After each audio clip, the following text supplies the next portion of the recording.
Wolf Spirit Radio. Simon actively encourages you to post your questions live to him in the chat room at wolfspiritradio.com/listen. When you ask a question in the chat room, please make sure that you've logged into the Chat and Go. That's the set name at the bottom, that you have a nickname, and that you ask one question in all caps. That makes it easiest for us to collate. Thank you. The next 2 hours will be full of debate, interview guests, and up-to-date news. Please join Simon in playing an active role.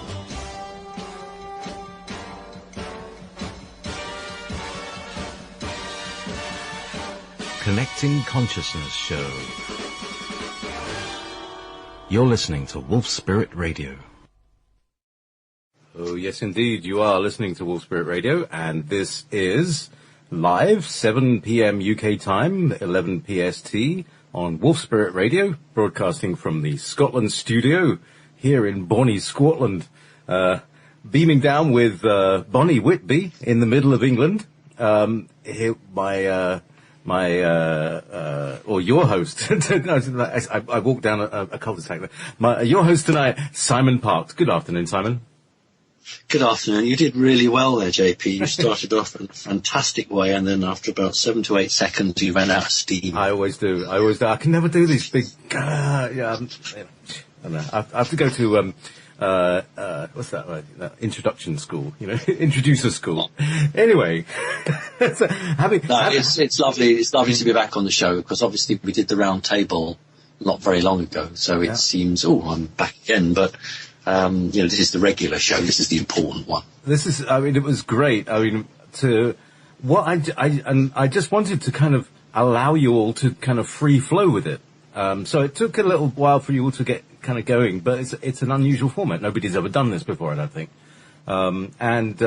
It was very pleasing that it did, the ball started to roll and started to gather moss.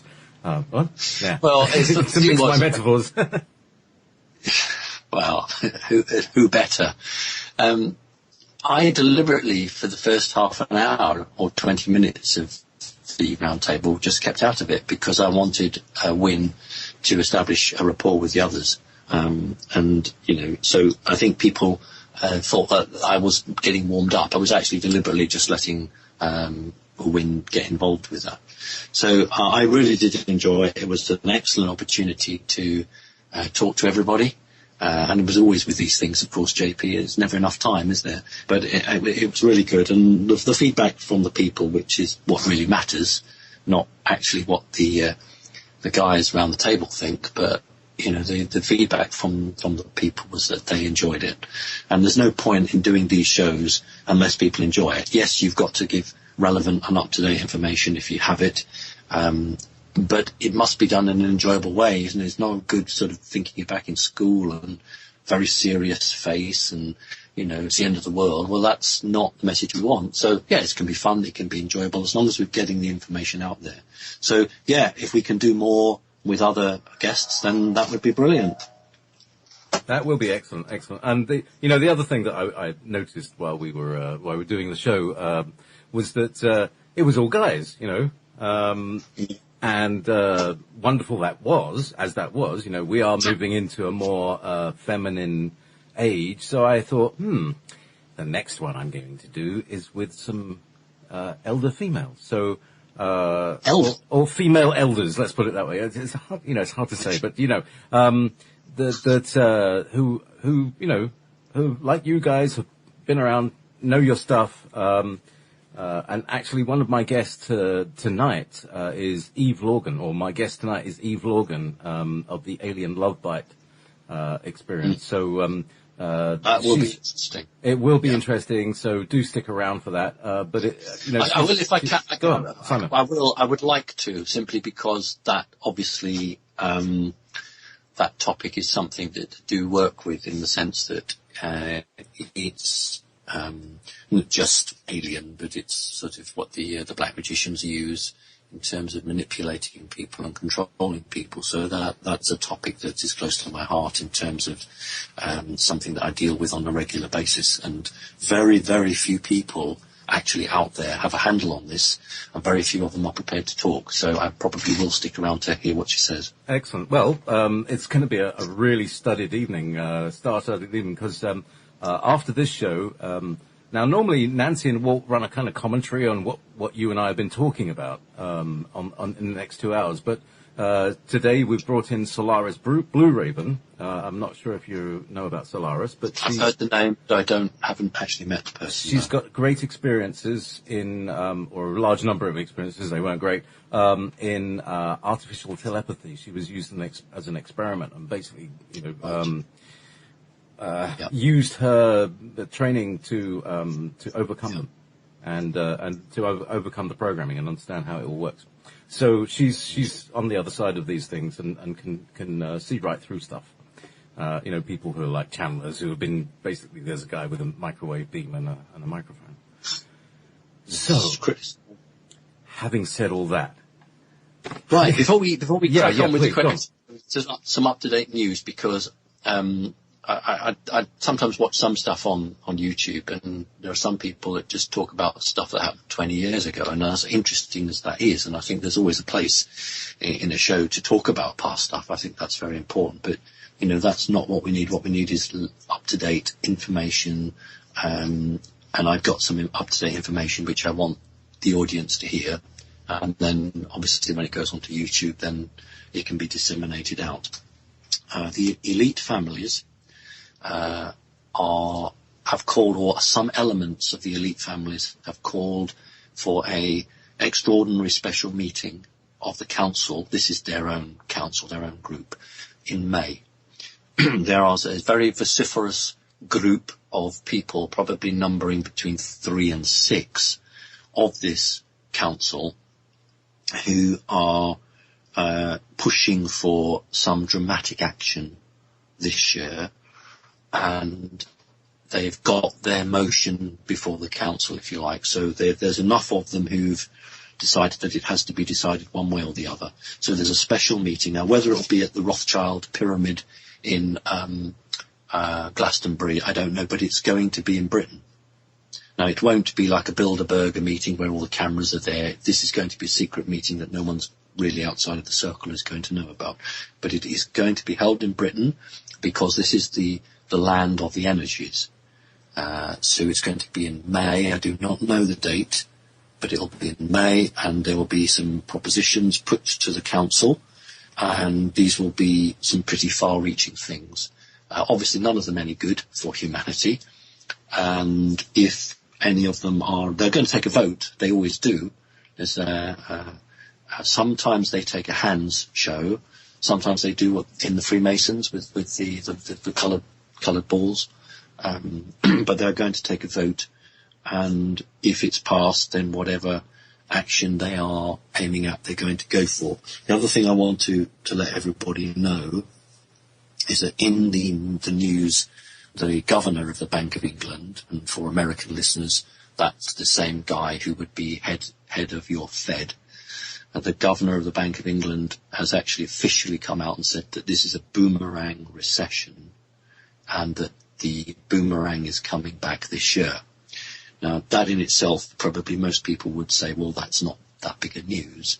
But the Rothschilds have, through an agency, have done an audit of the value of Great Britain.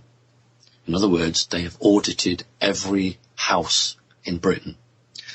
So they have come up with a notional value in money of all the properties, domestic properties, and it's very low. It's come in at about between 2.2, I understand, and 2.5 trillion. This is pounds sterling, which is much less than I thought, but nevertheless, that's the figure they've come up with, between 2.2 and 2.5 trillion. Now, this is the first time in a generation that a country has been valued. The last time I'm aware that this happened was in America, during the Great Depression, and also in Germany between the two wars. My understanding from the very small, snatched conversations that I've been able to have is that they are intending to crash the housing market in Great Britain. and then go in and buy up as much as they can. So they've done a value of 2.5 trillion. Well, that's the value of it. They were trying to suck the assets out of Great Britain and to another extent the Western world, America, so that they got as much real wealth as they can get their hands on before the crash comes. So we have a special meeting then, just to recap, an extraordinary special meeting to be held in May at an unknown location, but looking like it will be in Great Britain. A group of psychopaths, we could probably call them all psychopaths, but they're not all, but a group of psychopaths are pushing for the final solution, and I'm using that word deliberately. It's not the Jews they want to kill off, it's just anybody that's human. They are pushing a number of motions before the council to see if they can force the issue this year. And running alongside that, from the financial side, the Rothschilds then have valued property, which means that there is a crash going to be engineered, or that's the plan. So that's the latest up-to-date news. You will not find that on the internet. You won't find that anywhere else. This has come to me very recently, and you're the first. This is, our radio show, so, I'm sharing it here. So that's my news, JP. Yeah, well, indeed, it is your show. I'm just here as producer, and one day when the music stops, you'll say, "Hello, everybody. This is Simon Parkes." when you're kind of acclimatized to the whole thing. But I'd just like to thank everybody. I don't like to do that. Oh. No, I deliberately don't do that because I use this radio show as a medium to connect with people. Mm-hmm. It is not where I blow a trumpet or where I become big-headed or where it's my radio show. I've got a radio show. I deliberately, no, but some people fall down that trap, and that's how they get caught, and that's how they get sucked in, and that's how they get corrupted. It only takes to drop your guard in one way, and then you can be drawn down in. So I deliberately don't. I like you to introduce it. It's your radio, and you have invited me on a monthly basis to talk. Bless you. And that may seem very, very, I don't know, silly, but I've always, and people who've followed me for a number of years know that I'm particularly careful not to make the mistakes that others have made. So that's why I don't. So I always want you just to open the show, really. Oh, well, in that case, welcome to Simon Parkes and Connecting Consciousness. So, shall we dive into the first question? And the first question is like, where do we come? This is so off the field. Simon Parkes from Ashley. Do you know anything about the 10, 12, and 410 dates covertly hidden in all TV shows and movies? Does this have to do with Passover 2017? So, do you understand the question? Yes. Just as when we had the Olympics, it spelt Zion. Do you remember the logo for the Olympics? 2012, if you spun it round, it came out Zion. Zion. Yeah. Correct. Well, this is the same thing. So she's absolutely right. That's not widely known. Well, there you go. So good. She spotted it. So, and still on numbers. Get her on the show. Yeah, and still on numbers. And she's saying, does the double symmetry in your email mean anything? What is your middle name? Ooh. Okay, now the internet is interesting. We've always had no problems. As soon as we talk about Zion, the internet connection is pretty awful. But I did hear your question. Can you confirm that you can hear me still, JP? Perfectly. Oh, right. Okay. So I'm struggling, but okay, I did hear that. The reason that 7 is in my number is because that's my birthday. Good. Okay, so now, from Andrea Delilah. I can add to that. Hang on. Please, go ahead. 7 is my birthday. But from the reptilian standpoint, the number 6 is the number given to what they call the gods. They're not gods, they're just the reptilians. 6 is the number of the gods, the reptilians. 7 is the number given to the male, and 8 is the number given to the female. So when I had interaction with Mum, and they said that, I was born on the 7th, which I was, the 7th of September, and they said, you were born on the 7th month. And I said, no, I wasn't. I was born in September, which is the 9th month.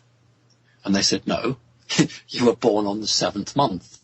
So I couldn't work that out. And then on another interaction, I went back to that topic. They never get cross or frustrated with me. They're very, very patient.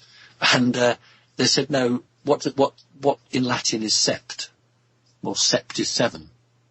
So they said, that's why you were born on the 7th. So to them, although we know September is the 9th month, the word is sept. And that's the beginning of the word sept, 7. So for far as they were concerned, I was born on the 7th of September, 7/7/1959. Yeah, because of course September is sept, which is 7, and the 7th month used to be the 7th month before we adopted the Gregorian calendar. Exactly. So it was, far as they were concerned, it was 7 is my number because I am the male. So I am given the number 7. It gets deeper, Simon. So there you go. That's why you got 7 on my email address. No, but it gets even deeper because she also noticed. I think it's Ashley Buttermilk. I'm sure it's a female. Confirmed. She's in the chat room. She's saying that Simon adds up to 7 and Parkes adds up to 7. That's what she was talking about. She was actually talking about the numerological value of your name, which is also 2 sevens. Because I'm the male. I am the male. So the female would have a number 88. 8. Yes. 2 fat ladies. Anyway, sorry, bingo reference there. Don't start calling numbers, will you? Yeah, I know. Just call my number. All right, so let's move on. Unless you've got any more 7 related. I mean, I've got a 7 thing because I read the 7 rays. You see, and there's 7 levels of everything, and 7 goes. Well, it's a very important number in many things. Yeah. No, let's get on to the next question. I'm fed up with that. Hello.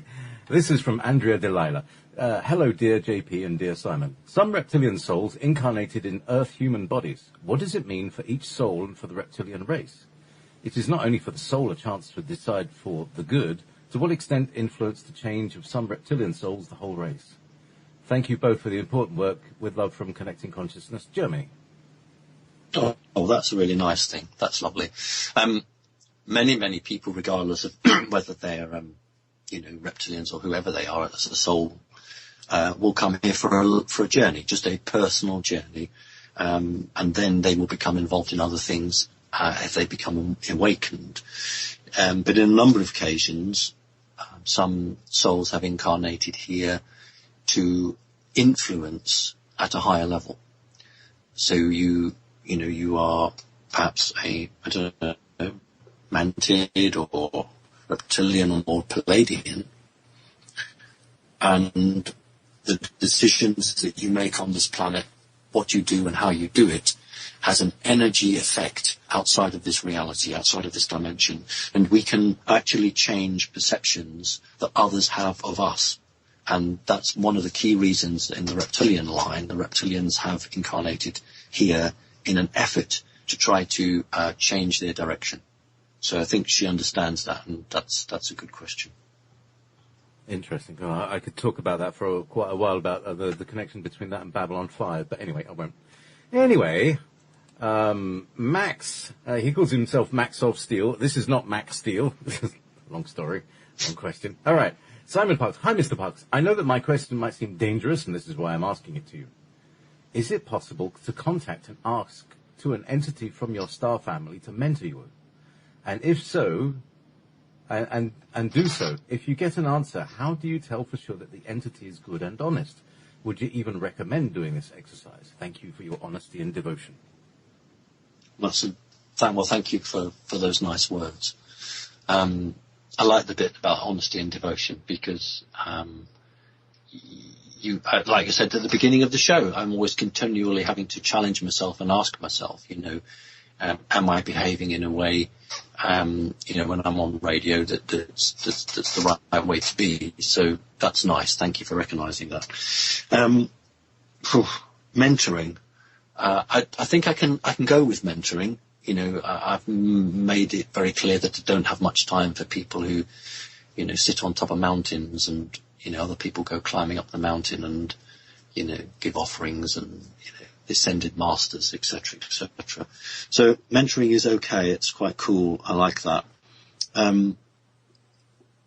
You have to ask your own soul whether you think this entity is good, means you good, and means humanity good. And if, you know, you will know, everybody knows.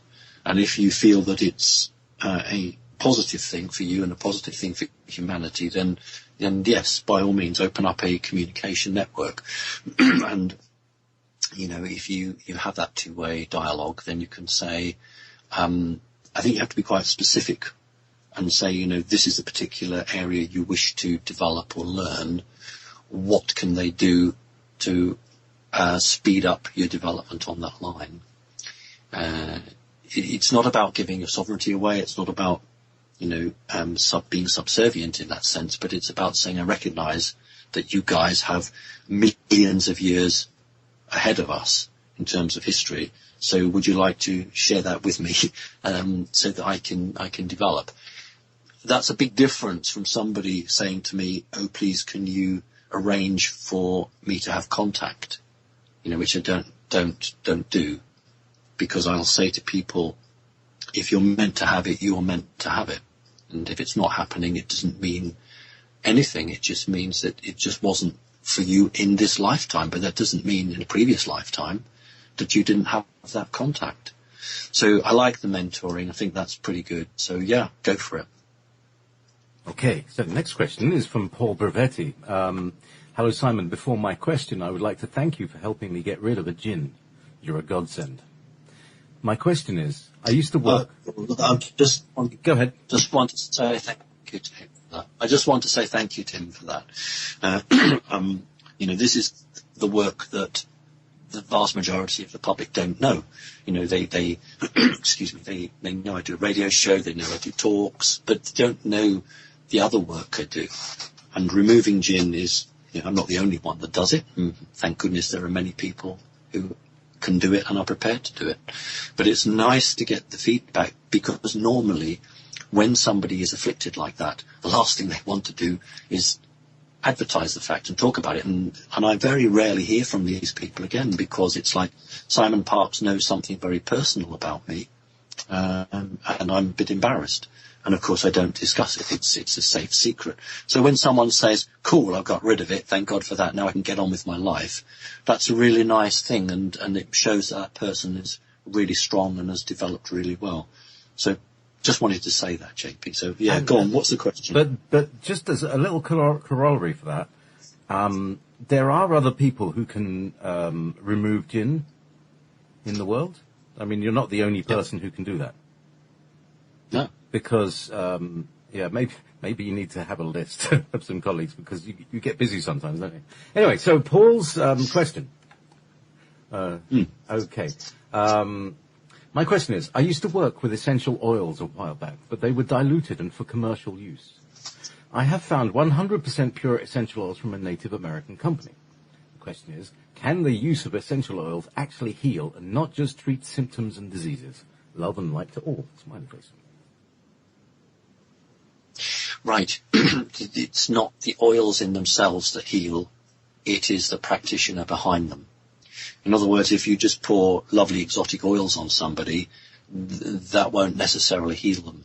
It is the energy of the individual manipulating the energies and the oils and the goodness of the oils, and opens up the connections. That's where the healing is. Yes, if you're using a commercially based product, it's going to be full of rubbish. Generally, not always, but generally it'll be full of rubbish and you don't want to be using it. You might, with some of the essential oils, want to have a very pure water just to dilute them down a bit. If you have a client who's the first time to a session, you might find the oils are very strong, and therefore the energies are strong. So you might want to just dilute it for the first session. The oils on their own don't heal. It is the person manipulating the energies that does the healing. And some people use crystals, some people use oil, some people don't use any of that. But it's usually but this is a 3D planet, and many people need, it's not a prop, but many people need that bridge to connect between the energy of themselves, which does the healing, and the physical connection of the individual. So it has to travel from an energy base and either convert or go through into a physical bone, sinew, muscle, whatever it might be. And so sometimes using oils, minerals, sound, whatever that might be, that's what people use. There's no right and wrong. If you are able to heal, then you should be doing it. You should be helping people if you possibly can. So that's my answer. And thank you for telling me that I've helped you, and that's what I'm about. So that's great. Okay, so another question that you're a tonic for these gin. Sorry, bad joke. Anyway, hi Simon. Sorry. How long have you been waiting to come out with that one? I don't know. It must be microseconds. It's just like just an instant. I thought, yeah, cool. Anyway, hi Simon. This is from Declan. Now, this is gin, demonic possession or depression. Right. So, what is basically? I'll be brief about it. It's basically saying that the symptoms that you gave for gin possession are also the same symptoms as what people call depression. So how do you know that you're possessed and not just depressed? Well, often that's the gist of the first part. It's got some more things. Anyway, go on. Let's just go. Yeah, because of my dyslexia, if you read them all out, understood. It's a different topic. So yeah. How do you know if it's a gin, and how do you know if you're just you've just had too much SSRI and you're high on this stuff and it's telling you to kill yourself or kill Granny or something? Right. Okay. In a number of cases, having a possession does lead to depression. It all depends on how much the conscious mind is aware of the situation within yourself. It's a gradual gradation, so you might literally have only your deep subconscious mind being aware and your conscious mind is not. As a person begins to break through the barriers, they begin to get some understanding of what's happening to them. The depression comes in, and the phrase I use for people in that particular zone, for want of a better word, is they know something is wrong, but they cannot put their finger on it.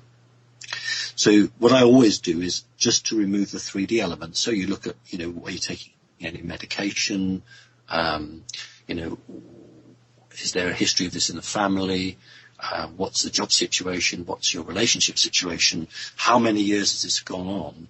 And after about 15 to 20 minutes with a Skype with me, the person, their own deep subconscious communicates with their conscious mind, and they begin to understand a little bit more about what the situation is. Now, if they have a depression, a clinical depression, I'm not the man for them. There are going to be other healers. I don't suggest you go to a quack, I beg your pardon, to a doctor. But I do suggest that you go to a healer who can assist with that depression. If the depression is because that's part of your reaction to a energy attack, then maybe I can help you.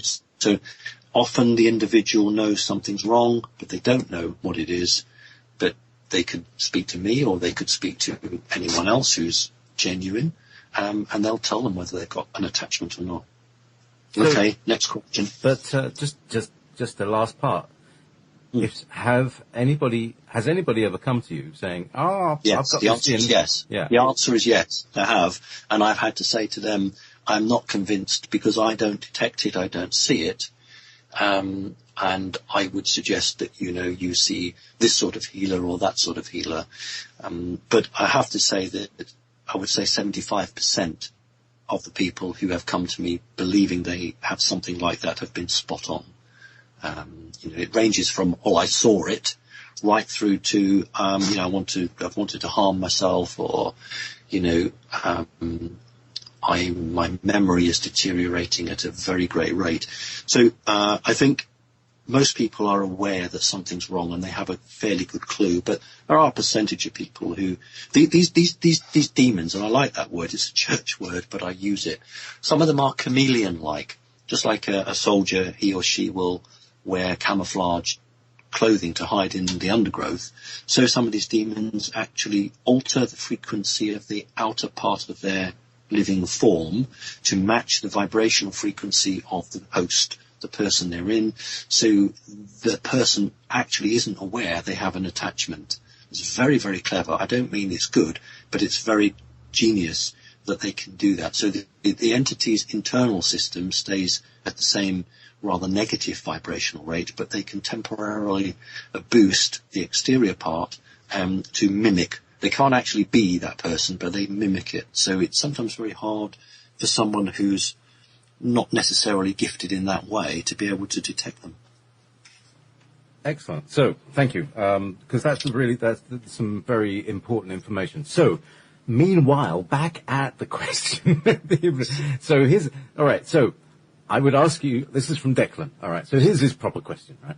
That was a proper question. Yeah, right, I know, but I mean, like, this is like another question. All right, then. You would like to ask them about the 33rd parallel line of the Earth, and why is it so important to secret societies? Are they stealing the Earth's energy for their own means? Are there stargates along these lines? And was Atlantis built on the 33rd parallel line? Thanks. Well, 2 3s, 3 and 3 equals 6.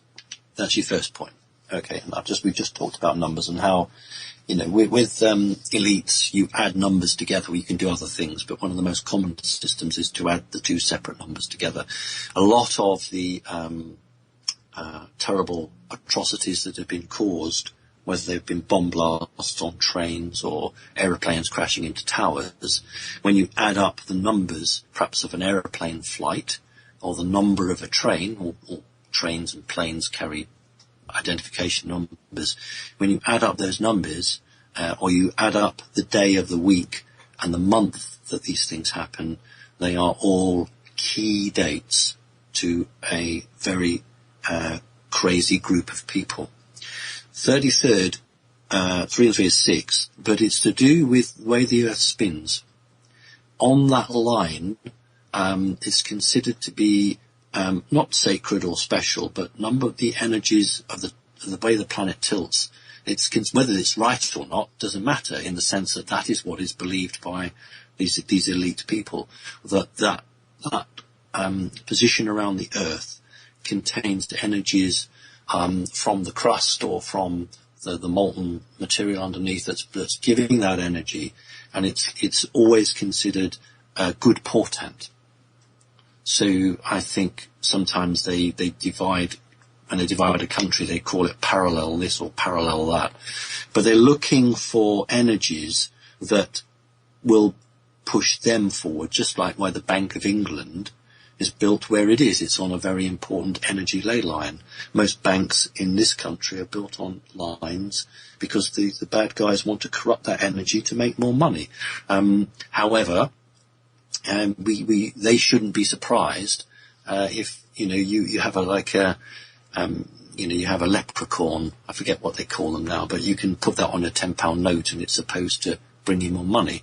Well, that's the view, that you can use the energies, but you can twist them to your own designs, and that's what the 33 is. So any coordinates that add up to a significant number, something that we'll look at. Why did the Rothschilds build their pyramid where they did?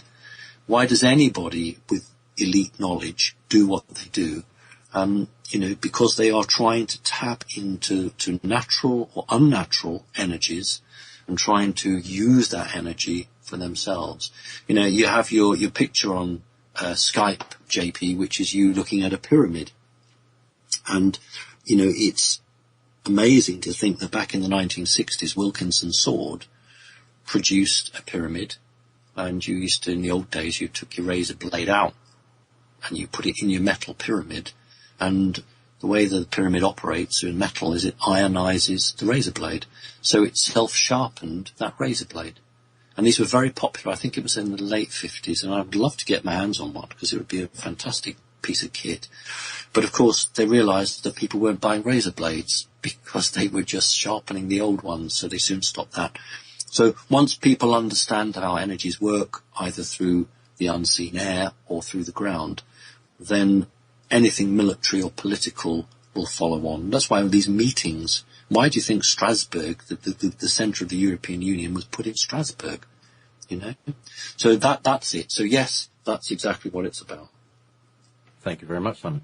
I have to say, I've been building pyramids for 22 years now, and they are a very edifying construction to actually figure out, to do the maths and all that stuff, to figure out how to make joints at angles and all that stuff is an incredibly, you have to learn a lot of things. It's a lot more than you think.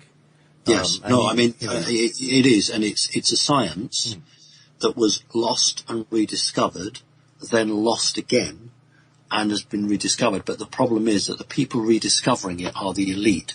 And it was a Russian oligarch back in the 1990s, through his own personal fortune, who I think built 5 or 6 scale model pyramids in Russia. And you are, I know, familiar with some of the research that was done. And one of the researchers, they took hardened criminals from Russian jails, I think are pretty awful, from a Russian jail, and they put them in a pyramid. I don't know, 1/8 scale or something, and they did it for a week. And then they followed them in terms of their history, and they found that the reoffending rate was something like only 5%. It was phenomenal. So, but why would you build, if you're the elite, why would you build a pyramid in every primary school so that children could go in the morning, be really refreshed, go and learn, and then come back before they come home and be in the pyramid, and have every workplace have a pyramid, when you've got pharmaceutical industry to sell you drugs?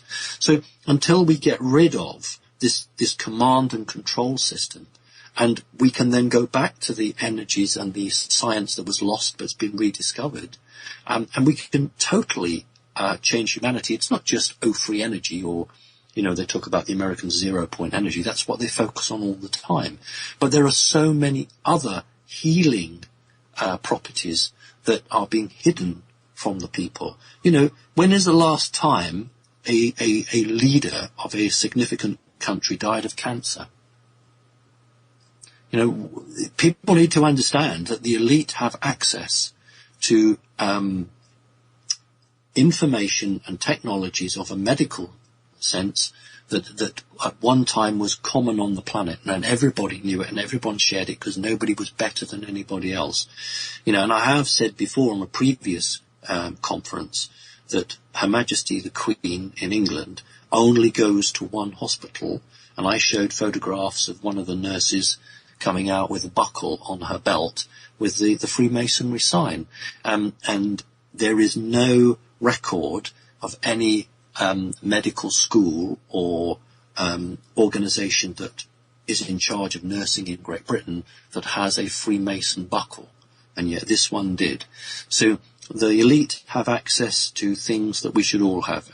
So pyramids are a fantastic thing and can be used for good, and the Russians know about it, and tried these experiments which worked very well.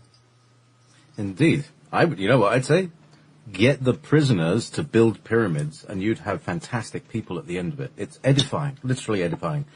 So, without further ado, let's move on to Vettel. Orbs. Hello, Simon. I once saw 3 bright yellow orbs hovering about 20 meters over the treetops. They were positioned in a triangle similar to a Pythagoras triangle. At one point, one of the orbs started to fly slowly around the other 2. I watched them with amazement, but had to leave shortly after. I was wondering if there's any way of finding out which star race these orbs came from, since they have been on my mind for a long time. Thank you for all your work. From Norway, with love. From Norway, that's nice. With love. Were you singing? No, that was my mind. You heard it in my mind. I thought that was one of your jingles. Well, it may surprise the person. The way I would come at this would be to look at the star family that they are from.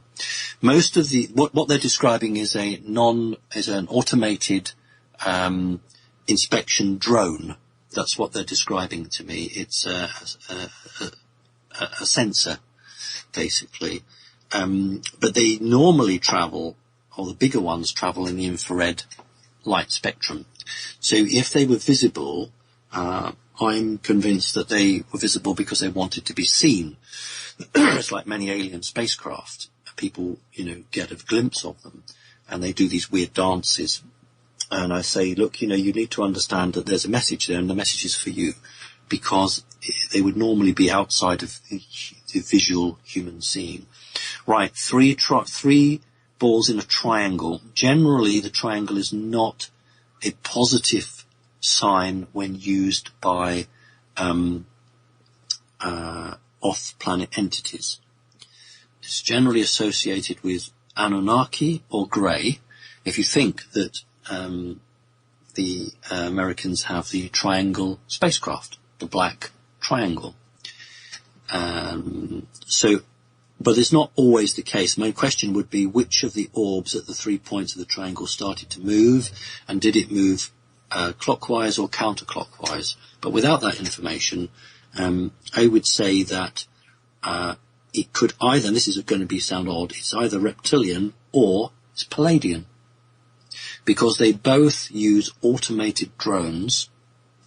The Palladians / Lyrans uses automated drones to create the crop circles.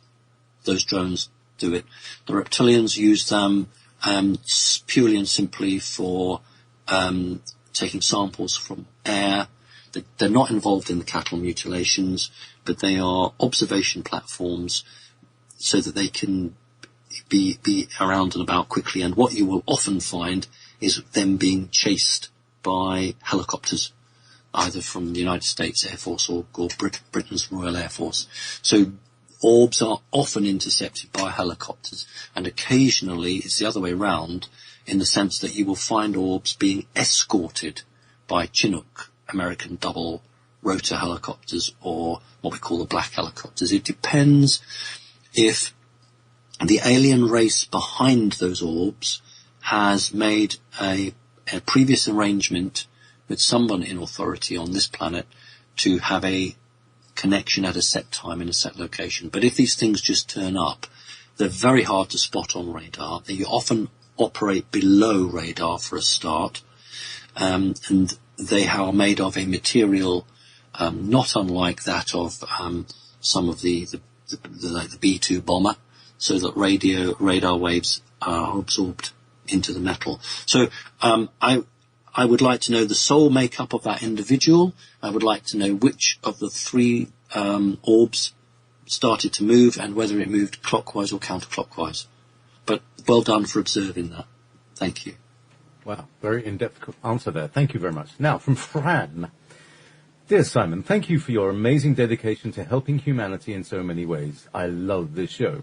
My question is, there have been many books, movies, TV shows that seem to be a kind of soft disclosure. Jupiter Ascending, Stargate, Star Trek, Ascension, Contact, Extant. I'm wondering if they have a good or bad intent behind them, or perhaps they simply are a reflection of the collective unconscious waking up.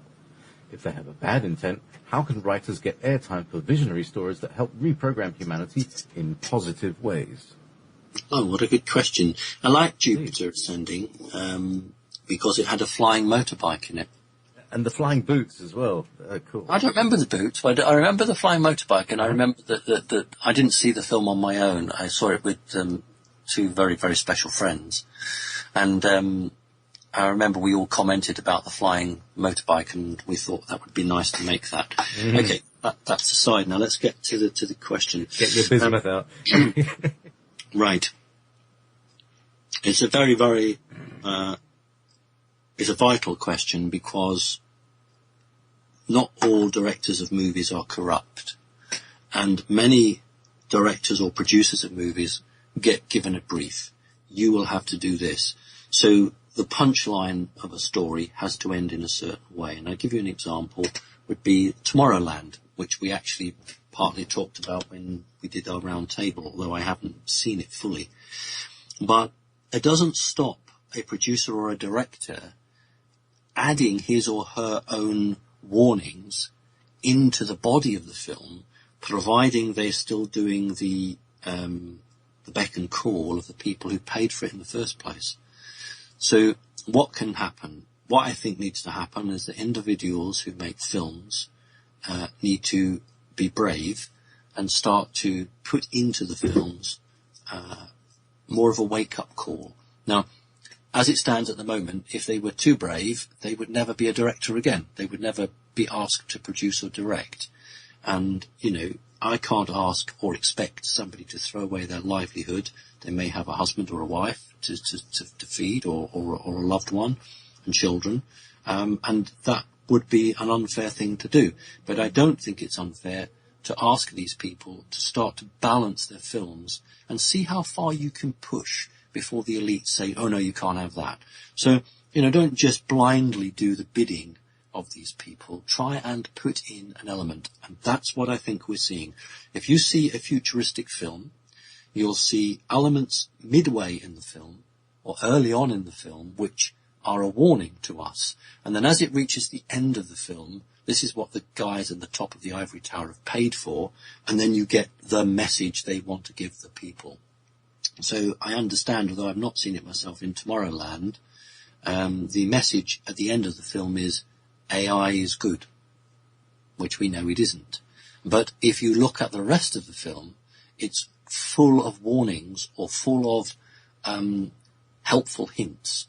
And that's what I want these producers and directors to do, is to actually stop being the bloody animal that's poked and prodded with a stick and does what it's told. It needs to start deciding that it's going to stop and, use its ability and skills to try to help humanity.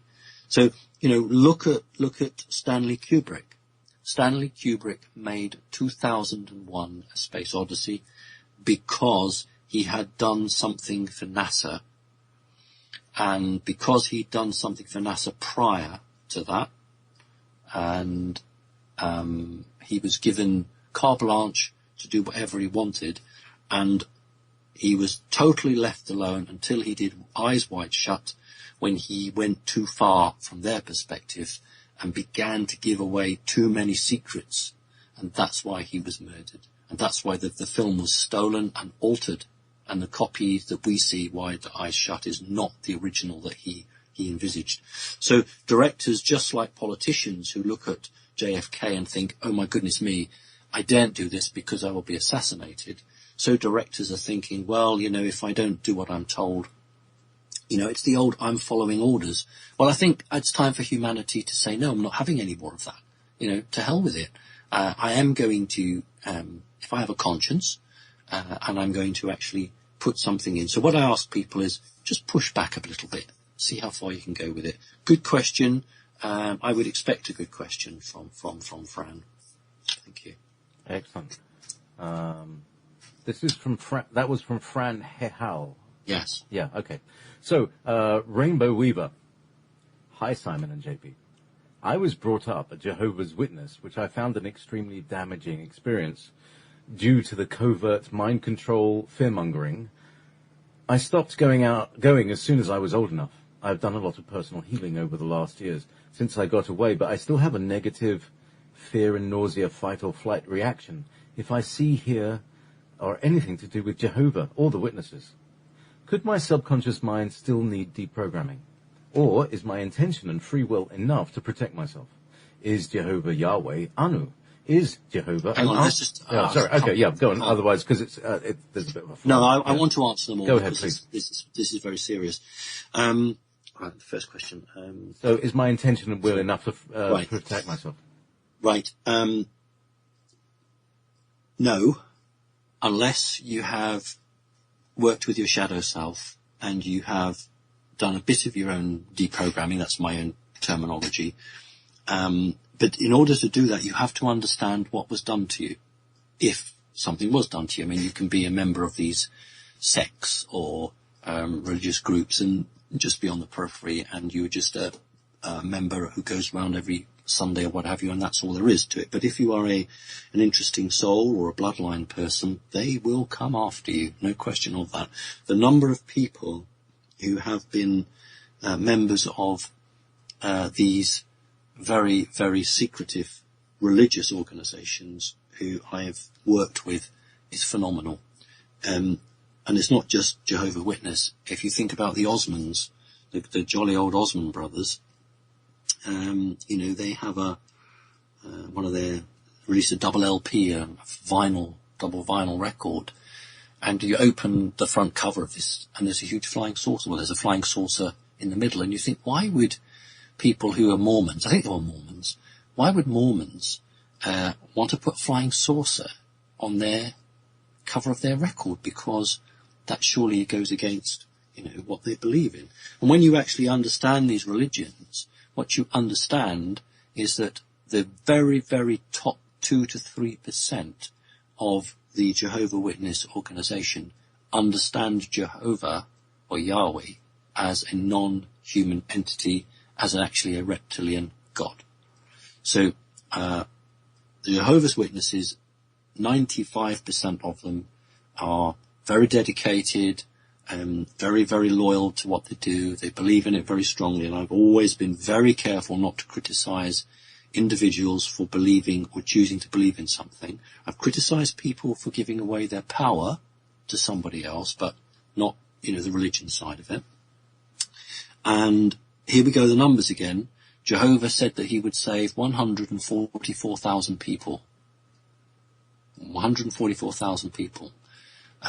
Which isn't a very good religion, because when the Jehovah's Witnesses come round and they recruit more people, their likelihood of getting saved gets less and less. Diluting it. Yeah, at least the Christian one had it right, was you can all be saved. So, the club is as big as everyone. I have worked with a very large number of people who have escaped, and I'm using that word, have escaped Jehovah's Witness, and have been involved where demons, my favourite word, have actually been called and put into people, and they've seen it. And, and they've had that done to them. And, you're thinking, well, it's got absolutely zero to do with religion. It's got everything to do with control. And anybody who has been out on the high street shopping, and there have been these people from religious groups who've been out recruiting, I will always tell you they have piercing eyes. Their eyes are unnatural. They are chosen to do recruitment because they have hypnotic-like eyes. So I don't have any time for these groups. They are there to take away your freedom and your sovereignty and to make you worship something that isn't there for your own benefit. So if this person wants to try and email me, I'd be very happy I wouldn't charge, I would just do a 5 or 10 minute Skype just to see if they have anything in there that perhaps shouldn't be there. Okay, so the question, is my intention and free will enough to protect me, is no, you need help. But the next question is Jehovah, Yahweh, is he Anu? Is Jehovah an archon or a reptilian? Oh, that's a really, really good question. Yeah. Right. Even I, who think I know quite a bit about the reptilian culture, I struggle with that very question, because there was more than one son, and when they fell out of favour, they took themselves away from the family and set themselves up in their own right. So you have one son in what South America, the Aztec, the Mayan group, and then that might go to see the Zulu tribe in Africa. I am not convinced it's Anu. I think it's one of the sons. So but I can't be 100% certain. You know what's interesting in the chat room? A lot of people are saying, I escaped Judaism. I'm an escaped Catholic.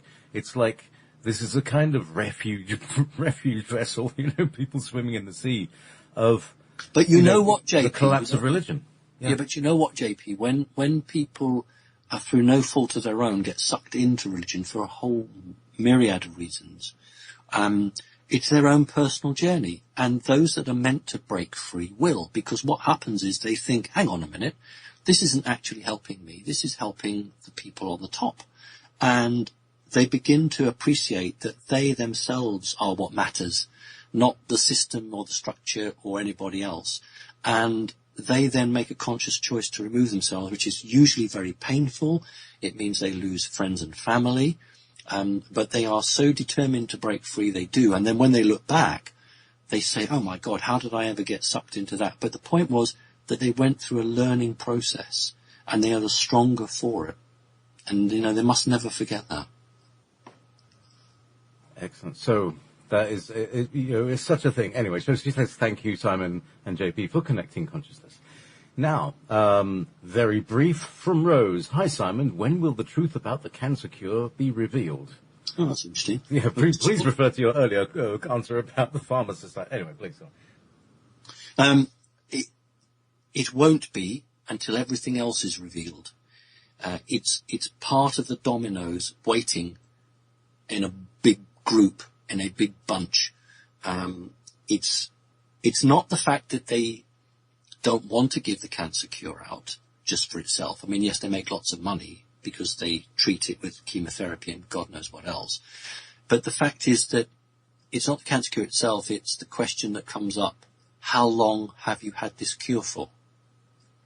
It's that's the point. It's not about the free energy so much that all the corporations are making trillions and trillions, which they are, but it's, how long have you had it for? Where did you get it from? Because when one part of the wall comes down, then all the other elements of the wall are called into question.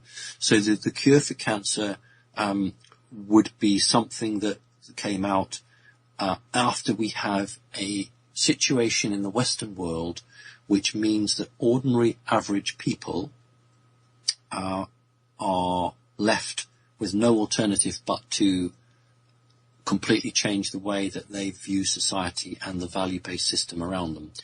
And so when the elite structure falls, then the cure for cancer will be one of many things that is released. Now, the question was when. So I think that the lady is asking for a date. I gave 3 dates: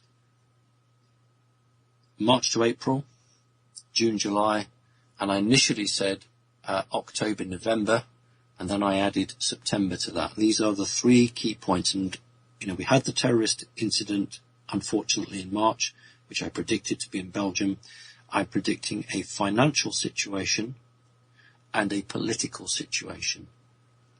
So if we're going to get a cancer cure, it will be one of many, many secrets that have been sat on by people who do not deserve to have that information, actually. They're not worthy of the guardianship. And many of these people believe themselves to be guardians, but they're not worthy of that. So, I'm hoping that, I've always said, haven't I, 2016, 2017, these are the 2 years when things will happen. So if it's not 2016, I'm hoping it's next year. So, yes, within our lifetimes. Thank you. Now, this is a slightly long question, but it's this is from Horong. Greetings from Malaysia, even though at present moment I'm not in that country.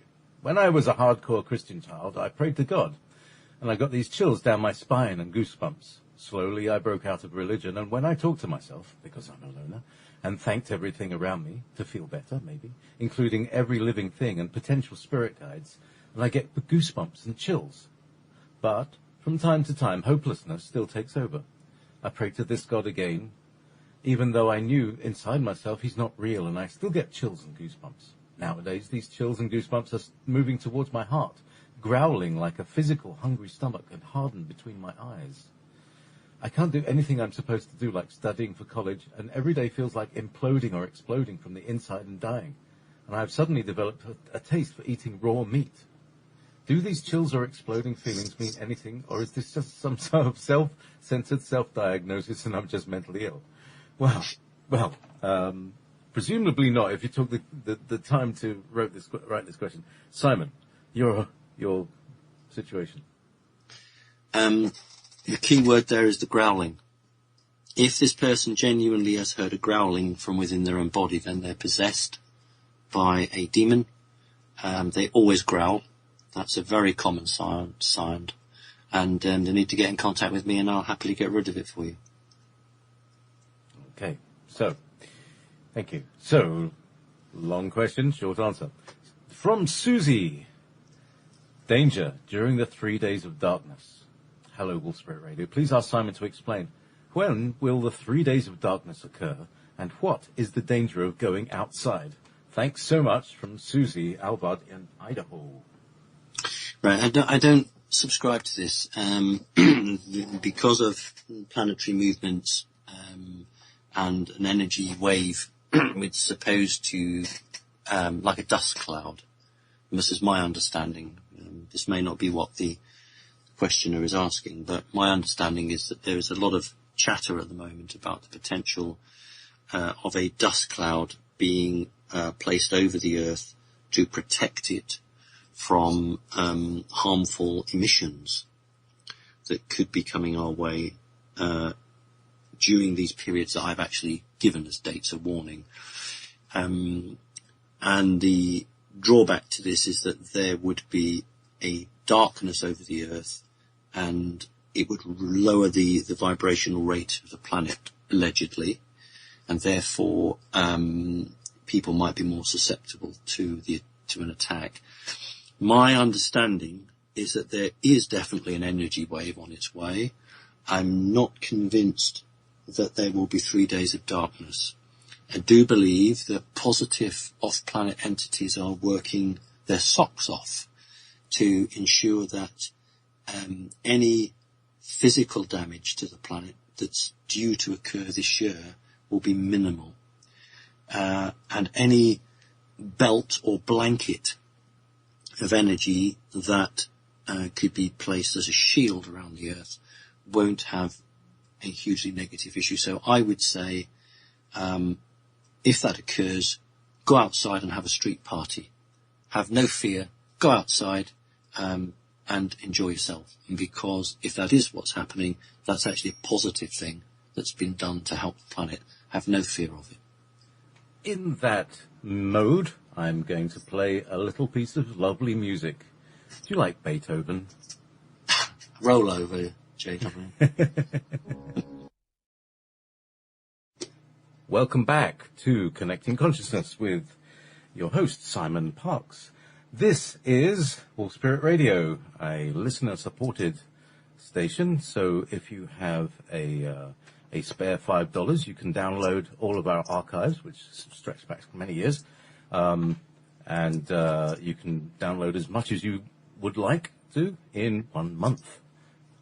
You can download the whole lot if you want. However, I did it the other day to make a full system backup, and it took several days to actually download it at high broadband speed. So I wouldn't really recommend it. And also, you know, if you were listening to all of those things, you wouldn't have time to listen to the live stuff, which is really happening, and we're getting the news in the moment.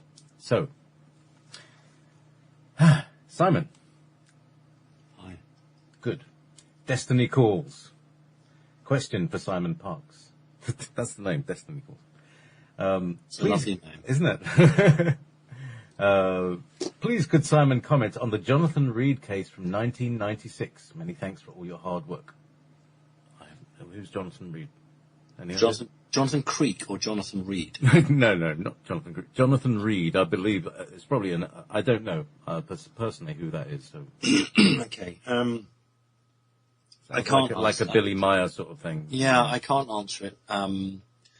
What I tend not to, let's describe it really, is when I meet somebody, then I learn about them. But I don't sort of sit and, I'm not a researcher, and many people seem to think that I am. I'm not. I don't sit and trawl the internet.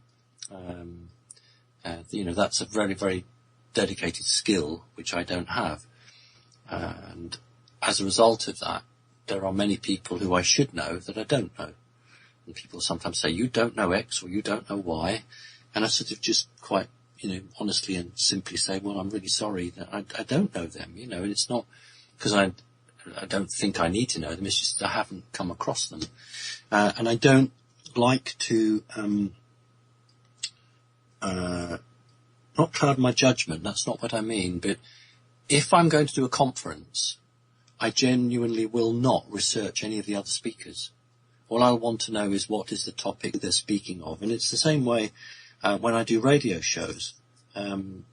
People will often say to me if I'm doing an interview, not this show, but they'll say, well, would you like the questions up front? And I'm quite horrified about that and say, no, of course I don't want to know what the questions are. It takes away the excitement of it. And so I don't have a full knowledge of all the very good and excellent people there are out there. I just hope one day I will meet them. So I'm really sorry, I don't know about that person, and I can't comment. Okay, thank you. And, in response to a point earlier, the chat room is whizzing past so fast, I really can't keep up with it and ask questions. But basically, the system, we're oversubscribed with questions from the word go. From the moment the show started, we've already got like about 4 hours worth of questions. And it's getting crazy because I only opened the gate like an hour before, So anyway... but remember what I offered, JP? Yeah. We could do a late show or something, and try and, couldn't do all of them, but we could just try and go through and try and reduce that because it's so important, isn't it? And I know you are 100% dedicated to the user, the users and the listeners all being part of it. And I would hate to think that some of these questions would never be answered because it's so awful if somebody is taking the trouble to listen to our show and puts a question in and they don't get that question answered. They know that the likelihood of it being answered perhaps isn't very high, but, it would just be a nice gesture at some point in the year, whether we could do a special something or other, and we could not go through the night, but we could try and reduce the backlog. Do you think we could do that one day? Either that, or you could have more than one show a month. It's up to you. It's your airtime. You're the one that you're the technical guy. Well, if you want to do it, we're doing it here on there. We're negotiating now. But if you want it, I can give you a second show because you bring people to the station. They're very nice and it's good. So that's good. Shall we have an off-air discussion about that? We shall indeed. Fantastic. Meanwhile, and I haven't got my jingle set up anymore. I got very ill actually. I had a real, an inner cleansing. It went all the way, and I also replaced the computer that I had, which was an old failing one, with a lovely gift from a gentleman in Norway, in Holland, excuse me. And so I've got a new system, and I haven't got everything put in there. But let's just make a point of that. Yes. There are so many good people. I know every day we're bombarded with negativity, and I've had people give me gifts, and it just opens your heart and it gives you the strength. You think, why do I go on day after day with all the horrible things that are said about me and all the stuff that goes on, and then you meet somebody who says, I got my computer gifted to me, and that's so wonderful. Somebody who's got a reasonably good job and, follows the subject but doesn't quite understandably want to put their head above the parapet and get it full of arrows, says, look, I'd like to help you because I support what you do. And they give us presents, and it's that keeps us going. It keeps us going emotionally, but it also keeps us going technically, like many of us. I don't have a 9-to-5 job anymore. I gave that up. So when somebody gives me a gift of a computer or something like that, then that's such a godsend. So, if people are giving you gifts, JP, it's because they recognize in you somebody who's fighting against the system and trying to do good. And so to everyone who has given a gift to anybody, wherever they are, that's so lovely. Thank you very much. Indeed. Many, many thanks particularly to John. He also sent me birthday presents. He sent me a bunch of gluten-free treats and snacks. which is because I've been. I get people that send me presents for the cats, and that's really great. They send me, and that's brilliant. I get them. They come from America or Canada, and I think, is it something I can eat? That doesn't smell quite the sort of thing I'll eat, and I'll tentatively have a look. No, but no, it needs to be recognised, and this is a great way to recognise the fact that there are good people out there. Look, there are good people out there who like the rest of us don't have much money and they can't do it. If they had money, they would. But those people who have, they're on they're in a lucky position. They've got a well-paid job. They're doing something positive, and that's brilliant. So yeah, I just wanted to say that, JP. That's all. No problem. Thank you. So here's a really good question, and this is from Spirit Bunny. Geography. Mars. What event or events triggered the collapse of Mars's magnetic field? When we did the roundtable talk, it didn't go into it in a huge detail for two reasons. One, because it's incredibly personal to him, and secondly, because it wasn't the Win Keats show. It was a roundtable show, and he could have talked for ages on that. And we will do a very big. I'd like to do a Maldek special myself. All right, okay. That sounds like you're going to tie a load of gelignite around yourself and send you off to. Ha ha ha. Right, let's get back. Meanwhile, yeah, go on. So, but Win Keats. I had to get one back on you. I know. It's only fair. You're taking the mickey out of me. Only fair. Right. So it didn't just lose its magnetic field; it lost its oceans as well. That's a key point. And if you look at the Earth, the crust, in one hemisphere of the Earth, the crust is as average. On the other part of the hemisphere, our crust is only a quarter of the thickness. And that's the side that took the blast. So there was I call it a nuclear explosion, but not the nuclear that we understand. Sort of an antimatter type explosion, which is still a nuclear reaction, which took off all of the oceans of Mars, removed its atmosphere. Mars had an atmosphere. It didn't have a strong atmosphere like we did, but it had an atmosphere. And that's why today it still has a very slight atmosphere. I don't hold with the view that you could stand there and breathe without an oxygen mask. You couldn't. But there is a slight atmosphere. So it was a huge explosion which took off the water. The water, a large part of the Mars oceans were caught in the Earth's gravitational field and were brought in and added to the water that we already had. That's why the Earth has more water than land. Originally, we were 50-50, which is exactly what you would have. 50% land, 50% water. But we don't now. We have, is it 2/3, 66% is water, I believe, and the rest is land because of the added water from Mars. So it was a nuclear type explosion, and Mars was quite close to that. So this was a mission by a Palladian stroke Lyran task force, wiping out a very, very nasty nest of reptilians who were using, sometimes people call it Maldek, were using a large object as a staging point to go on to another constellation, and were making plans for an attack. And so it had been predicted that had this attack gone on, it could have swung the war. We call them the Palladian Lyran Wars. Previous to this, they were just the Lyran Wars, and the Palladians became involved, or one arm of the Palladians became involved. And my good friend Win has very, very clear memories. They're not dreams.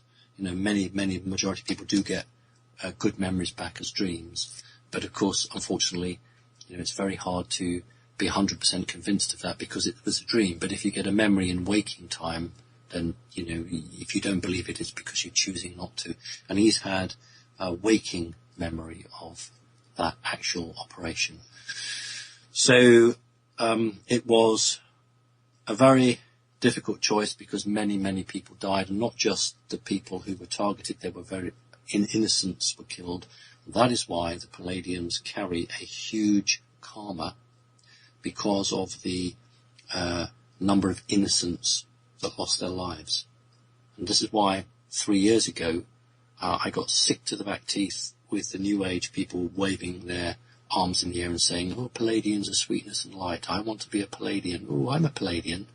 And I said, well, you know, do you actually realise the culture?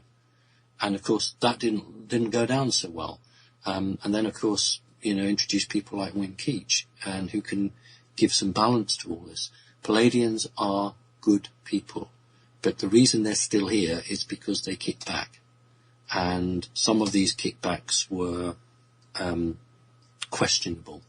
And the attack on Maldek and the destruction of that was questionable. And so anybody who's a Palladian and is aware will go through that turmoil within themselves. You cannot watch Ender's Game if you're a Palladian and you are in connection with yourself. You cannot watch Ender's Game without being emotionally moved by the end of the film, because in the end of the film a whole planet is destroyed and all the life forms on it. So yeah. So that's the reflection. That's the echo of destroying Maldek and the psychic shock which that would have produced. I mean, as well as the physical damage, i.e., the asteroid belt, the Kuiper belt, the deluge, the destruction of Mars's atmosphere, the burning of the seas of Mars. Apart from all that, there was the psychic shockwave as well that reverberates throughout the universe instantly. But you see, that's the point, because that's what sacrifices are all about. When you end the biological life of a living creature, there is a huge amount of energy released. And what the black magicians want, and the people who kill children, is they want that energy that is released at the point of physical death. And so if you know how to use that energy for bad purposes, because you wouldn't do it for good purposes, but for bad purposes, it's like charging your battery up. And so when you get these situations on the planet, there's a terrorist attack supposedly taking place in one country, that is fueling psychic energy for something else, which is not being in the news, is not being covered, but something else is occurring in another planet, and another country. And we had that with the CERN. We had some terrorist attacks, and at the same time they were going on, CERN was trying to be ramped up to a high point, and using the death agonies, and this is horrendous, but that's what these psychopaths do, the death agonies of individuals killed in these terrible, terrible, tragic circumstances, and using the energy to boost artificially what they have, and that's what they call magic. You know, that's what they call magic. So absolutely. So you know, it was a nuclear explosion, but it wasn't designed to do what it did. It was overkill, and I mean the word deliberately. It was far too powerful for what they required. And we're very lucky that the Earth didn't sustain more damage. Okay. Okay, thank you, Simon. That's, well, so the question doesn't finish there. The Red Sea, and what's the deal with the Red Sea? What history does it have that history books doesn't account for? Well, so is that a connection there? No, the Red Sea comes after that. With the situation with the first part of the question was a very long time ago, millions of years ago. The Red Sea is in terms of thousands of years ago, potentially up to 100,000 years ago. I don't have the exact dates on it. That part of the world did see a warfare not unlike the weaponry that we have today. And many lands and seas were poisoned because of the way that the Red Sea drains. It is just like a lagoon or a lake. And once you eliminate life and you change the biological composition of the soil or the earth, then it cannot repair itself. So it will only ever become, in this case, more saline. Because there's been connections to another water source or a connection to a land that's not going to keep on draining minerals into it. All right. No, that's the Dead Sea. So the Red Sea is the one. Yes, but what I'm saying is that what you've got is a number of small, not oceans, small lagoons or rivers or small oceans that mimic, but a big ocean can cope with the situation. It can repair and it can grow. But small waterways tend to hold on to that energy, if want of a better word, for a very long time. So when you're looking at, say, the Red Sea, remember we're talking about, places like Galilee and other religious Bible-type entries. They are holding energy for something that occurred a very long time ago. So if you had that skill, I don't have that skill, you could actually stand at these places, and some people can do this, and they can actually commune or connect. Most people do it with a standing stone, a great megalith, but if you can do it with some part of the ocean, you can almost have a video play of what has occurred in the past that made that location or that place the way it was. So all I can say about that is that something occurred in that location a good few thousand years ago, and it never actually changed or healed, but became connected with a religious, it was very, very important for certain people to live on the shores of it, or, any land that particular sea or ocean went through was obviously going to be blessed. So it was used as a marker. The question, I may have not understood the question fully, but that's the best answer I can give. Okay, so, wondering about sleep from Andre. What happens when we sleep? Why do we need sleep? And will we need less sleep if we raise our vibration? How much sleep is needed depending on vibration? Right. My answer is not going to agree with anything that a doctor would tell you. When we sleep, we connect without any interference to source. We connect and we almost replay what's occurred, and we reaffirm for what is to come. That is why if you don't have sleep, you become muddled and confused. It's not just the physical body tired. It's the fact that the information from source, which we're all connected to source 24/7, but when we sleep, we change our vibrational rate and we open up the chakras to allow that information to come through as an encoded form. And if we don't connect back in that way, as we're meant to do, back to source, then we don't have the encoding. I don't want the word program, but we don't have the encoding for the following day. We're not reconnecting back to where we've come from. And if you are deprived of sleep, it is not just a physical running down, it is a spiritual running down.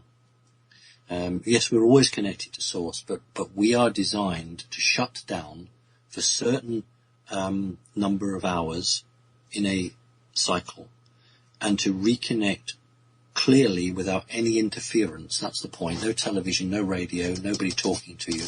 Connect straight to source and to recharge. And the only reason it's nighttime is because our eyes are designed to see in light. So therefore we sleep in the night because we can't see. If it was the other way around, we'd sleep in the day and we would connect to source in the day. So that's purely and simply it. That it's not just the physical body that craves sleep. It is your soul craving a connection back to source because it wants that pure, uninterrupted element. And that is why the elite psychopaths with their Tesla stolen technology do all or nearly all of their attacks at night to people when they're sleeping, because they wish to hack into this channel and they wish to give people false memories or false ideas or to attack them, because that is when the human is acting as an Arion and is trying to connect with the creational force. So these bad guys understand that very clearly, and hence that's why many attacks occur at night time. Thank you. This is from Astra Galactica. 2012 Dream. Hello, JP and Simon. Thank you so much for your avid commitment to ufology. You truly are fantastic people. I'm so glad to listen and help with this change. I have a question for Simon about a dream I had. It started on the night of December the 21st, 2012, 21st, 27th. I dreamed of my mother and me driving in downtown Atlanta, Georgia, when all of a sudden the sky turned a jade pastel mint color and the sun turned into a great cosmic aurora. I got the sense that our sun in the dream wasn't dying but transforming from an energetic shift into another dimension. As this happened, I began to see auras of everything around me, but half of the Earth's population could not. But there were others like me, including this scruffy biker guy in a gang who wouldn't look ascended but had a soul of gold. From there, my dream took me to the forest where me, the biker guy, and others were meeting into this ascended, colourful forest, but for an unknown purpose. What in the world did I dream about? Much love and pastel dreams from Astral Galactica. Right, well, I think I would go to my local paint shop and ask for a jade pastel mint colour. That's amazing. I don't know what a jade pastel mint colour is, but it sounds really great. Actually, most bikers are very awake, and the reason they're awake is because they have separated themselves from the control of society. So, many people who form groups or clubs which are not part of the establishment do so because they have an alternative lifestyle. So it's not just people who go off grid, but there are many people who wish to seek that. So it's interesting that in this particular dream it is a biker. Now, I don't know whether the person has a fetish for, guys in leather on motorbikes and why not. But I think it's more likely that this is a person who has broken free of the control system. Now, I don't know what I would do if this was my client. I would now be asking a whole series of questions to get answers, but I can't do that, obviously. I don't think this is a prophecy, because many people wonder if a dream is something that's yet to come. I think it's about the individual who is on the verge of truly breaking free, this lady, and she is going to meet somebody who is going to set her on the path of freedom. Seeing the auras basically means that she moves from the physical 3D and becomes psychic. And remember, I've tried to talk about the difference between being spiritual and being psychic. So, if you see auras, you're psychic. If you're a spiritual person, that doesn't mean you'll see auras. So I think it's a potential that this individual has, and her soul is trying to tell her conscious mind through dream state that this is a potential for her if only she will follow it through. So she'll probably say to me, yes, but I am very spiritual, and I'm sure she is. But sometimes we have to go that extra mile. We have to do something extra. It's very dangerous to sit back and say, well, I've done it now. I'm spiritual, and I do this and I do that. That's very dangerous. We always have to say, well, what can I do better, and what opportunities are there for me to learn and to help? So I think it's a positive dream. I'd like her to look at her life and try to understand the people she's mixing with, and ask herself, do the people she mixes with actually take her forward in her life, or are they holding her back? So that's what I would say to her. Would she like to ride with the angels? Yeah. Do you ride a motorbike? Did you? Or have you? No. You never had? Not once. Uh-huh.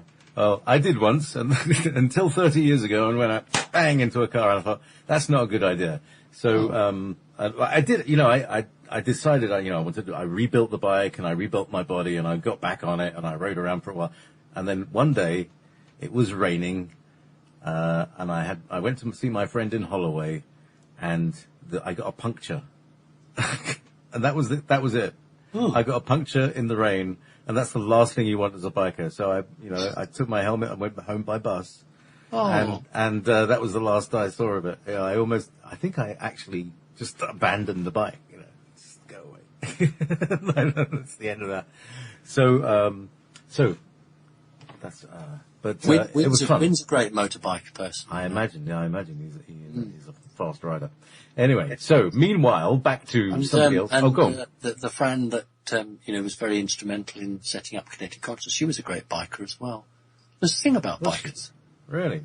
Interesting. Because Putin has got a biker He's got gang. a club. He's got a biker club. Yeah. And, how cool is that? You wouldn't, how cool is that to have to be a president of a company with people who love you? And he you can really see that he loves the people and they love him. It's a very heart-based thing. The approval rating is the highest of any leader. Forget places like, North Korea and things like that where it's all fake, but of any democracy, if there is such a thing, but he has the highest leader approval rating ever. And that's what the Western world doesn't like. Can't understand it. So indeed, yes. Hey, if anybody wants to send me a bicycle. Oh, JP, it'll rain and you'll get a puncture. I know, and then I'll leave it and I'll just walk home with the Mind you, get those folding bikes now, couldn't you? So if you got a puncture, you could just fold it up, put it in your rucksack and go on. Simon, when you and Win figure out the levitating motorbike, because probably likely in Britain to be the first people is going to be him, isn't it? Correct. So I wouldn't mind. We've already looked at the power source for it. Indeed. I can tell you that now. Yes. Because you wouldn't crash in them because they have a gravity field. They're sending out a pressure in front of them, so they don't hit things. In theory, no? Well, yes. I mean, UFOs don't hit. Well, we don't want to go too loud, but it's a magnetic field. In fact, when spacecraft, human-built spacecraft, actually leave the Earth's atmosphere, they have alien or back-engineered technology in the craft sending out a magnetic field to repel small meteorites.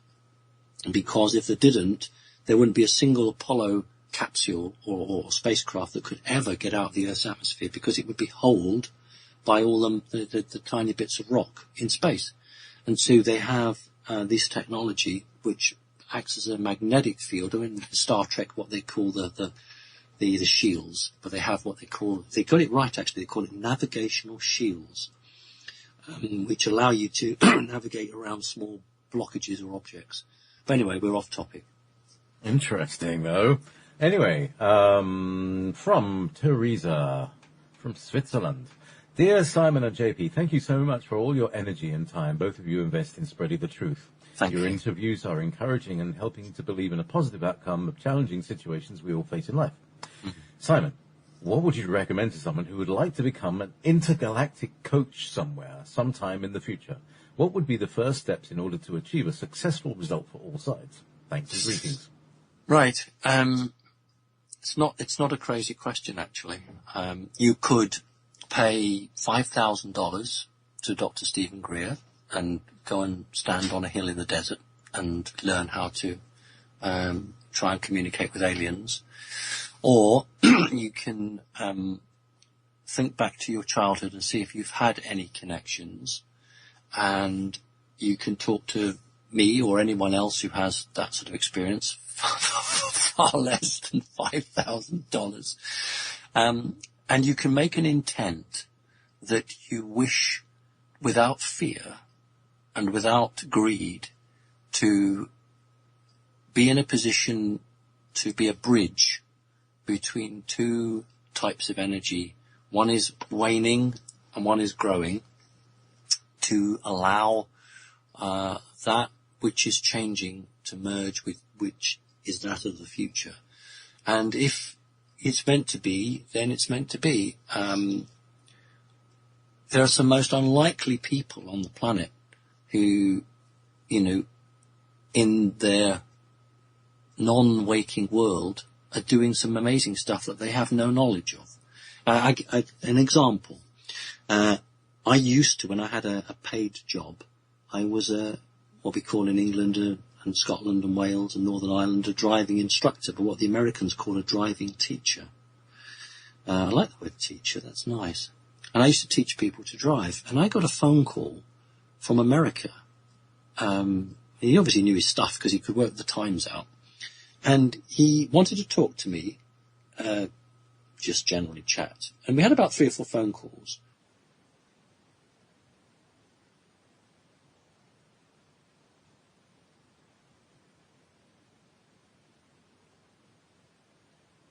And he then proceeded to tell me about a driving instructor, woman, in Britain, who at 2 or 3 o'clock every morning got up, went out, and gave hybrid, half-human, half-alien people driving lessons at 2 or 3 o'clock in the morning, and then came back, went back to bed, got up in the morning and knew nothing about it.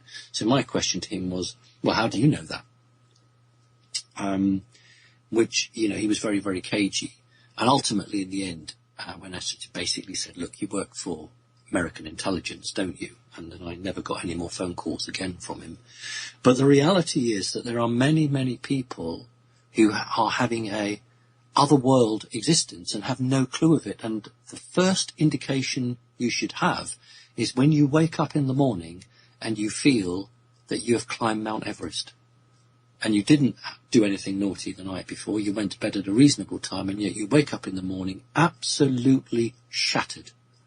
And when that starts to occur, or when you find that your front door is unlocked, and yet you knew you locked it the night before, or something along those lines, then you can begin to perhaps have an idea that you are doing something. Now, if you're doing something in another dimension at night, then it's very possible that there may come an opportunity for you to do that in this reality. But it's all about you, your intent, whether you have fear, and whether the energies of the time are in tune with you, or whether you are in tune with the energies of that time. So you might be the right person in 1990, but the event doesn't happen. And by the time the event happens, it's no longer your place to do that, but you might do something else. So I would just say, if you want to do it, there's one thing above all else that you must have, and that's absolutely no fear. Because if you have fear, you cannot.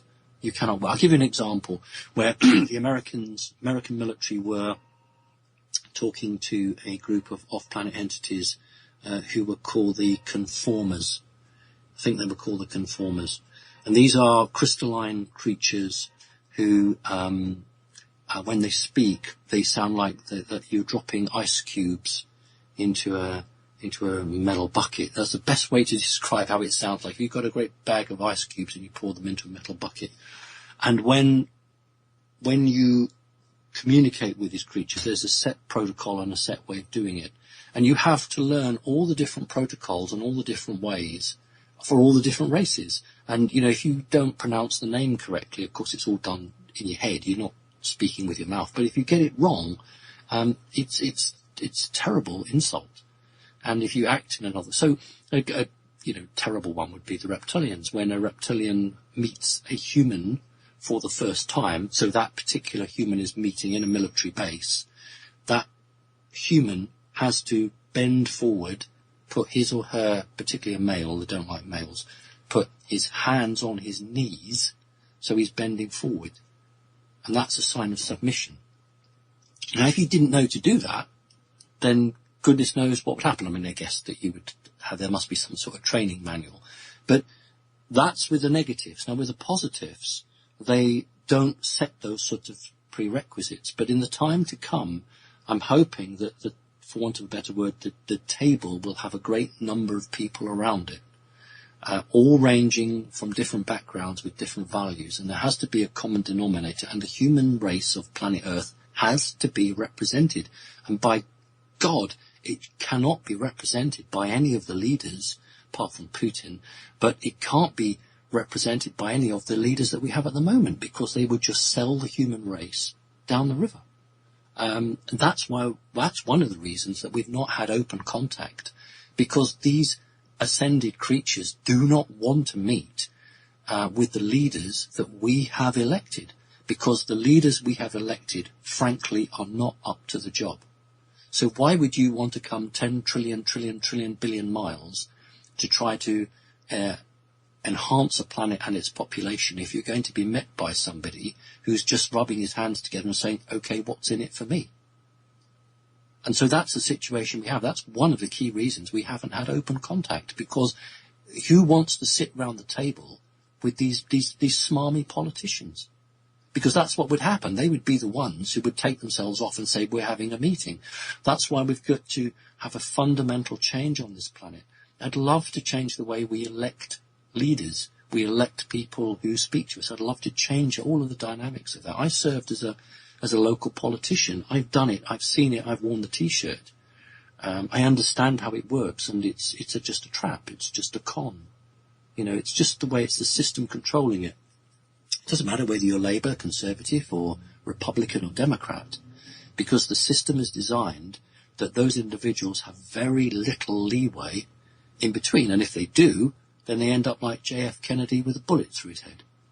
So we need to change the system. We need to change it fundamentally. And then once we've had that, we will begin to get this open contact. And we will need people to advocate on behalf of humanity, because the vast majority of humans will just collapse in a ball because their whole world has been turned upside down. And then people like me shouldn't say, ha ha, I told you so. People like me should say, right, get on your feet. This is what we've got to do.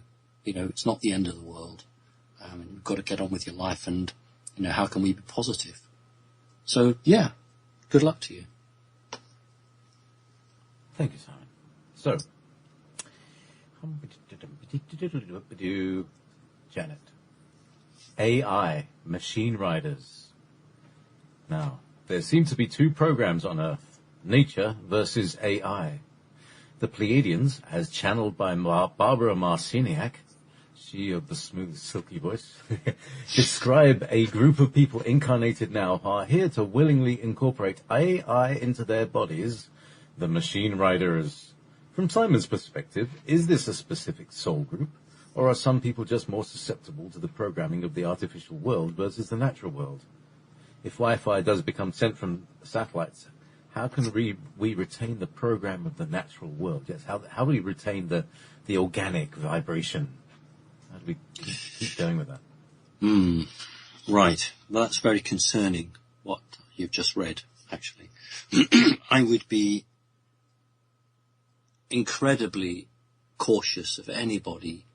There's the transhuman agenda, which the elites are pushing, and that's what the film The Tomorrow Land film was about. It was about old AI is bad, new AI is good.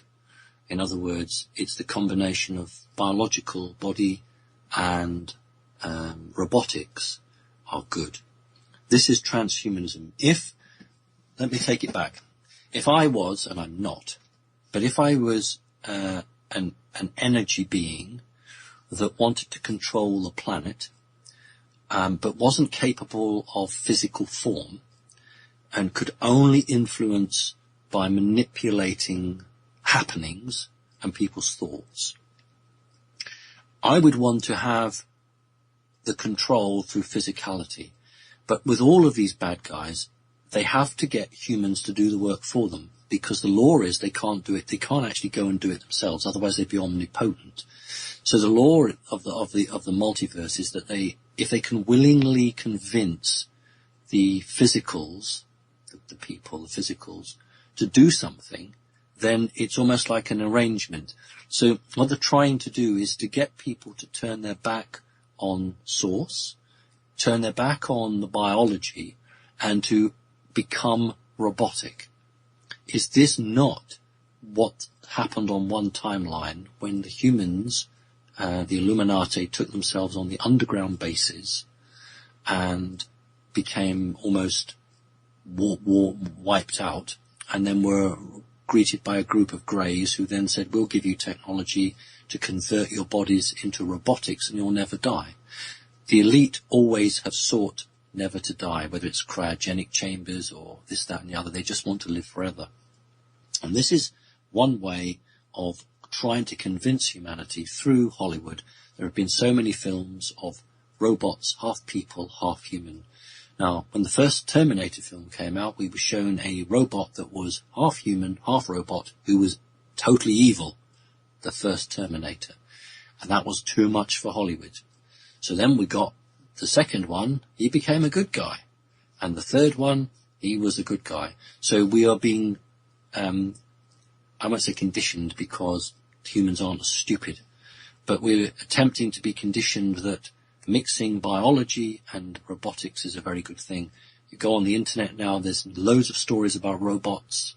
You go on to the supermarket shelves, you get a DVD, there's lots of stuff about alien invasion or AI or robots. There have been for a number of years.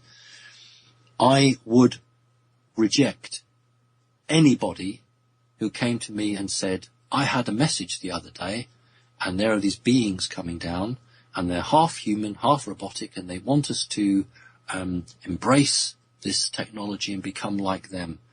That's as bad as saying the spaceship's landed in the back of your garden, Earth is totally destroyed, but we'll take you to another lovely planet and just jump on the spacecraft. It's the same trick and trap. I don't know Barbara, and I don't know the ins and outs, but I do know that in 75% of cases, genuine, honest channelers have their communications altered and hacked. And they don't immediately pick it up. It's sometimes weeks, months, or years later they realize that they're being interfered with. So I've always said to people, trust yourself, believe in yourself, ask the soul in your own body what is right and what is wrong. Do not give your power away to anybody. If someone's saying something to you and it doesn't seem right, then walk away from it. But if it seems right to you, then you'll make a free will choice. So I always do my best never to criticize individuals, because if I go about on a radio show criticizing people, then, tit for tat, and then it just descends into a slanging match. But I'm not attacking the individual, I'm attacking the message here. Mixing artificial intelligence and biology is good if it allows a disabled child to walk. We shouldn't have wars, but if you have a war veteran and it allows that person to lead a more useful life, a happy life, then that's good. But it's not good if you start plugging in thought processes, if you start allowing decisions to be made for you by a machine. That's where we draw the line. And that's what they want to do. They want to say, you humans, you keep making mistakes, but the machine doesn't make a mistake. Now, we all know it does, but the argument is the machines don't make a mistake, so why don't you become like a machine? And there are souls on this planet, people who have artificial intelligence souls. They have energy souls that have come from a reptilian spacecraft or a reptilian facility that was a program running, and I do not even now understand how a program running in a machine can somehow incarnate in a human body, but I'm absolutely positive it can, because I've met these people. So it is the greatest threat. The greatest threat to humanity is not the reptilians, it is the archonic AI connection. Because what's not understood is the reptilians are just as manipulated by the archonic AI as we are. And in fact, they were part of the bridge to us, because they were running artificial intelligence advanced programs on their computer facilities, which were infected and got at. So it's a battle, and we really, really must hold on to the divine creational force that we all are.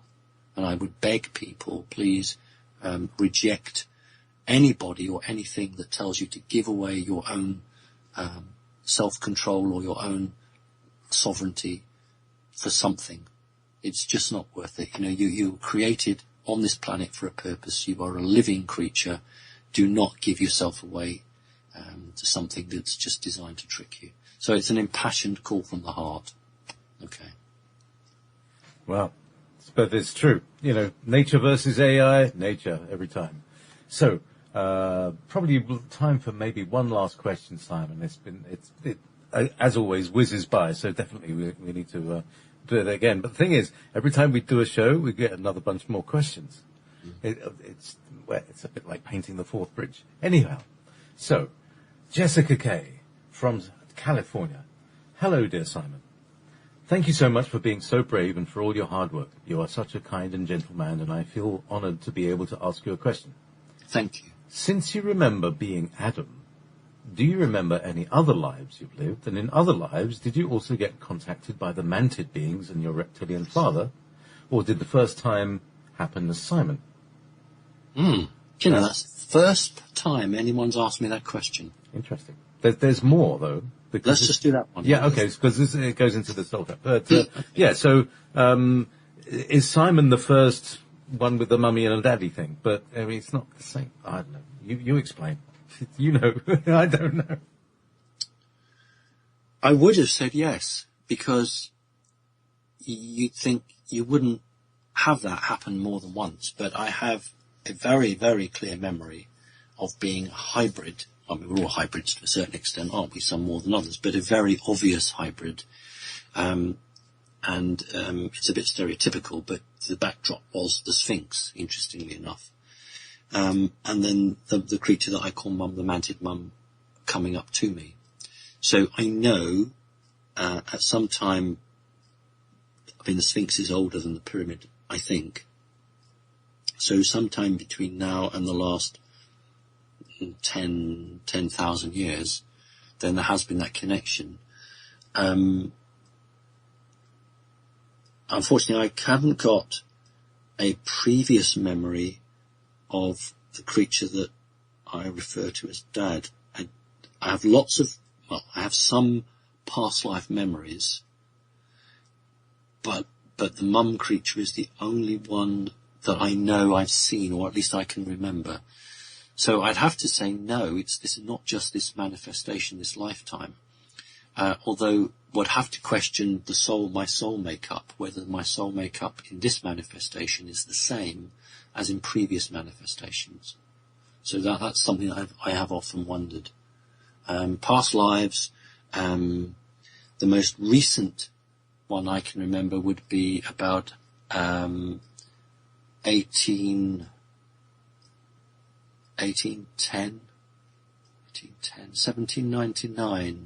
I think it was born in 1799, died in 1847. So I have one past life that's the most recent I know of, which would be, that time I've just given. Then there's a huge gap in my memory, or at least I didn't come on this planet. And then I've got what we call the biblical times. That's very, very strong in that period of time. Sort of between maybe 3000 BC and 7000, 8000 BC. So that period of time is very, very busy for me. And then again, a long gap, and I don't have any memory. And then we go right back to, 200,000 years ago. And the period of time that the questioner first referred to. Yeah, I hope that helps. Thank you so much, Simon. This has been Connecting Consciousness with Simon Parkes. And do you have any final messages for this period? Yeah, I think it's just basically, we are entering a very, very, very, very important time. The people there have been many, many whistleblowers and insiders who have warned that the elite were going to do something, and year after year after year nothing happens, etc., etc. Well, when I come back to the